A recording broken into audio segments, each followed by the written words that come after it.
hoy el gran capital político del gobierno es mostrar la desinflación. Si un mes se da 7 u 8 porque ajustaste el tipo de cambio.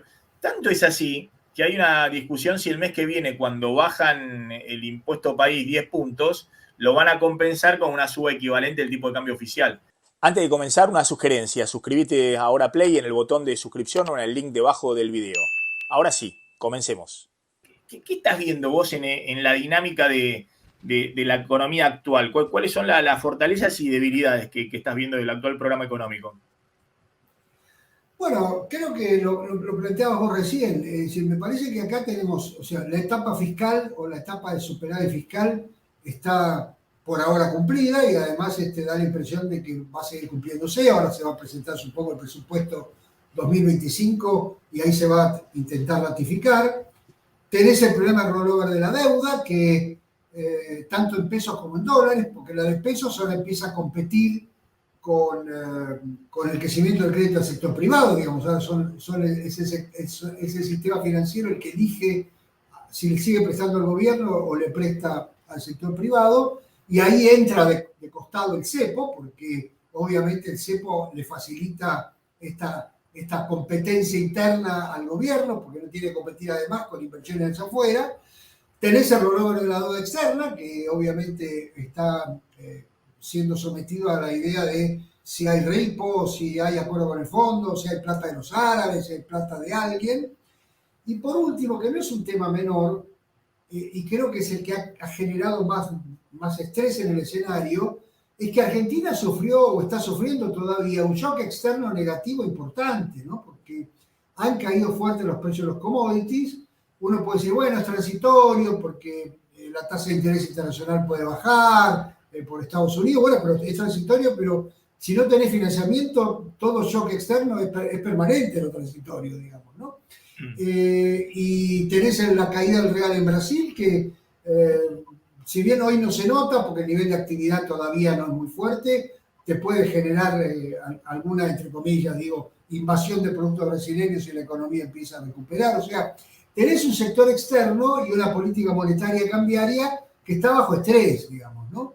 Y que va a obligar a tomar definiciones. Y yendo a lo que vos planteabas en la introducción, si esto puede llegar a después de las elecciones o no, va a depender de la realidad, digamos. Es decir, así como Milei salió de la dolarización y pasó a este esquema más confuso, pero más ortodoxo de la política monetaria por la realidad, porque bueno, si no tenés los dólares y la economía es distinta, o no tenés el fideo con tuco, diría Carlos, y la economía es distinta, es así, me parece que de esa misma manera vas a tener que ver si podés aguantar con este esquema cambiario en un contexto de, otra vez, de precios internacionales, precios de exportaciones débiles y de dificultades de financiamiento, sin ir a un esquema cambiario diferente, ¿no?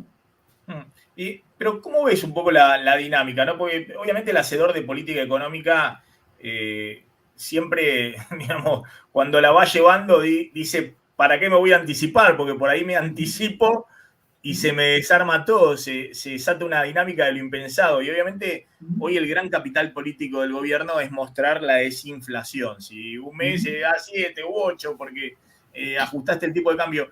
Tanto es así que hay una discusión si el mes que viene, cuando bajan el impuesto país 10 puntos, lo van a compensar con una suba equivalente del tipo de cambio oficial. Yo creo que no lo van a compensar. Que directamente van a bajar el tipo de cambio de importación y más o menos lo van a alinear con el tipo de cambio de exportación, ¿viste? Porque hoy tenemos un tipo de cambio de importación más alto que de exportación. Entonces, es decir, que van a forzar la desinflación incluso con un dólar más atrasado todavía, digamos, ¿no? Porque uno dice, para exportaciones más baratas todavía. Entonces, bueno, lo que pasa ahí, Maxi, dos cosas, ¿no? Primero, ojo que el tema del impuesto país tiene algunos bemoles, porque acordate que el 95% del impuesto se anticipó ya, con lo cual la baja de hoy, no sé cuánto pegan los precios de importables, porque los importadores ya pagaron el impuesto, y no creo que haya un crédito fiscal o que se lo devuelvan, no sé, invento, no sé, que no creo que se lo devuelvan.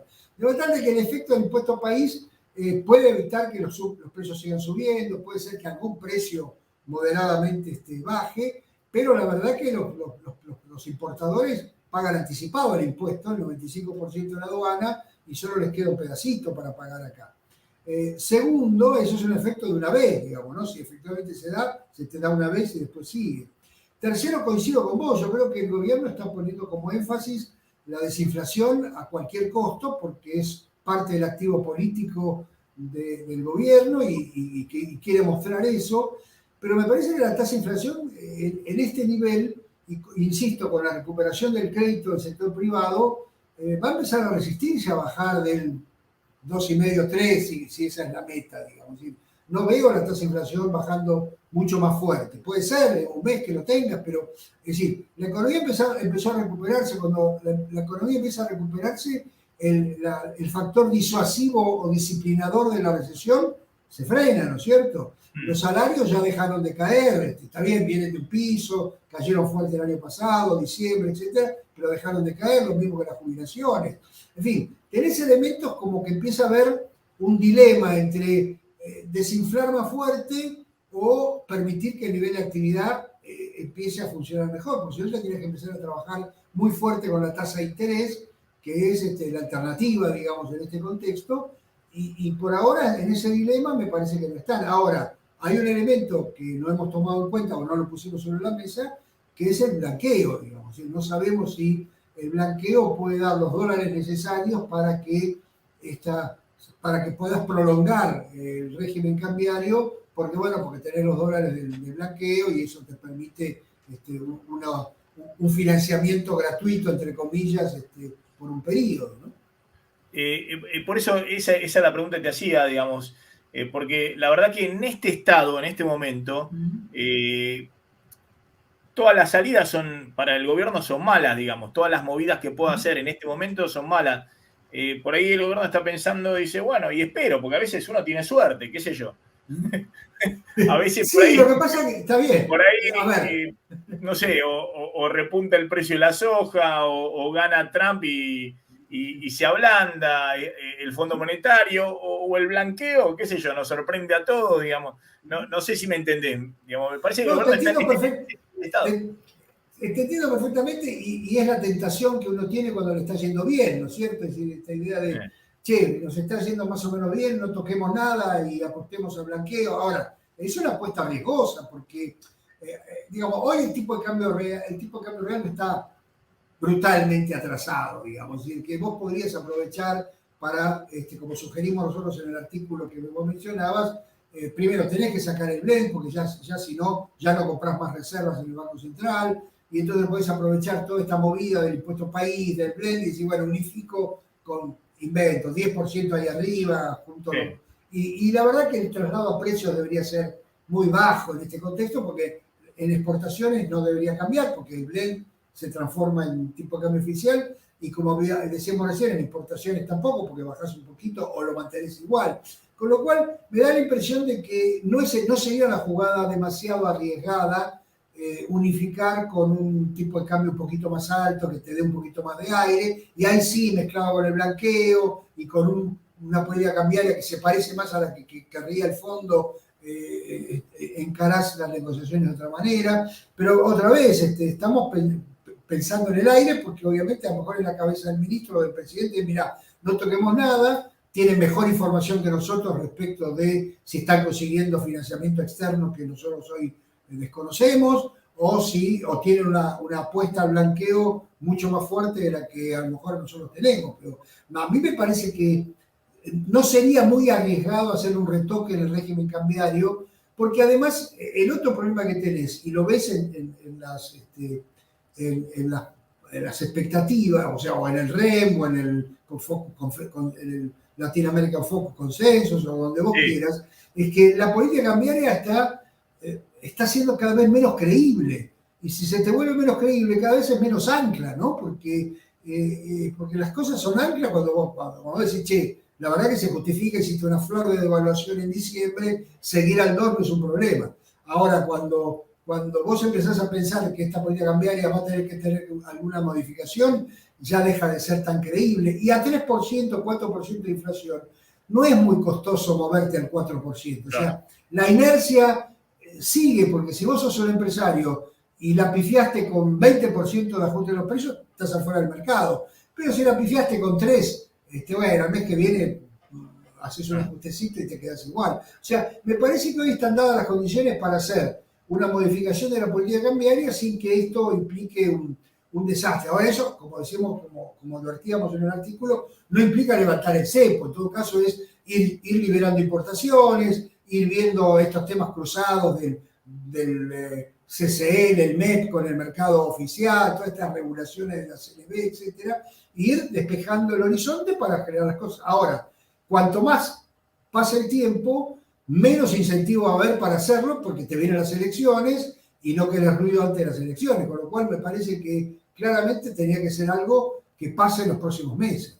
Ahora, Enrique, vos conociéndolo a los protagonistas, digamos, ¿no? Empezando por Caputo, ¿qué te imaginás vos que una cosa es lo que tal vez convenga y otra cosa es lo que podrían hacer y vos los conocés a ellos? ¿Qué te imaginás?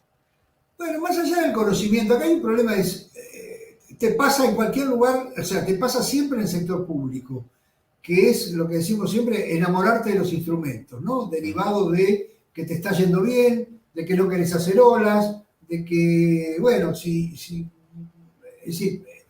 esta idea que es cierta, digamos, las devaluaciones no te arreglan los problemas, porque los problemas en Argentina son problemas de competitividad, de reforma tributaria, de reforma laboral, pero lo cierto es que hoy no lo tenés eso, y por lo que escuché apenas cuando me enganchaba, estaba relatando Maxi, el Congreso no es tan fácil para hacer reformas de fondo ahora. Entonces, bueno, como esas reformas no van a estar, tenés poco margen de maniobra. Bueno, puede ser que a lo mejor con la recaudación de blanqueo inclusive, y ahora riesgo, hasta te animes a bajar retenciones para arreglar el problema de precios de exportación y no tocar el tipo de cambio, qué sé yo. Hay un montón de alternativas que por supuesto la tiene más en la cabeza el ministro que nosotros. Ahora, hay otra cosa que es importante.